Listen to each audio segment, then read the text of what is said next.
Democrats in Sacramento are doing some serious damage control. 3 senators have been formally suspended with full pay and amid criminal charges. 2 have been indicted. The 3rd has been convicted. KUSI's Steve Bosch has our story from the newsroom tonight. Steve?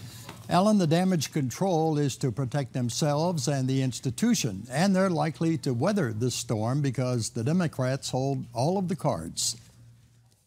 Senator Leland Yee was arrested last week and charged with conspiring to traffic and gun running without a license and taking bribes. Senator Roderick Wright was convicted in January of 8 felony counts of voter fraud and perjury.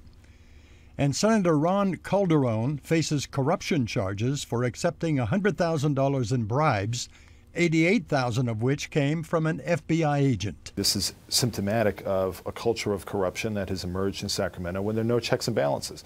The Democrats have an overwhelming majority in both houses of the legislature. They control all the statewide offices, and the lobbyist class understands that, and they're engaged, a full bore to try to have, more and more influence there. Ron Nehring is running for lieutenant governor.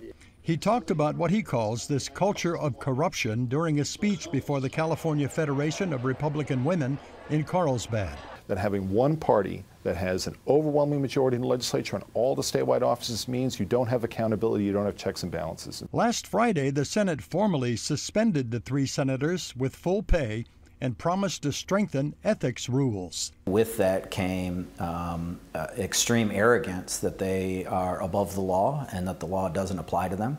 And I think in that hubris, they've gotten very sloppy and very unethical. Senate Leader Darrell Steinberg, realizing this is a public trust issue, has promised to strengthen the ethics rules, an apparent move to protect fellow senators and the institution in an election year. Was putting a Band-Aid on a gunshot. Suspensions, frankly, it's embarrassing that they didn't expel these guys. To give them a full salary to take the rest of the year off, I think is embarrassing to the institution. This black eye also forced Steinberg to cancel a golf outing at Torrey Pines. This is the annual get-together where the Democrats and the lobbyists who represent those who do business with the state gather to spend the weekend. Ticket prices range from $15,000 to $65,000 apiece. Big money, it's big influence. While the outing was canceled, the money will not be returned. It goes to the Democratic Party. Now, Senators Wright and Calderon have refused to resign. Wright will appeal a guilty verdict. Calderon will face charges in court. Steve Bosch, KUSI News.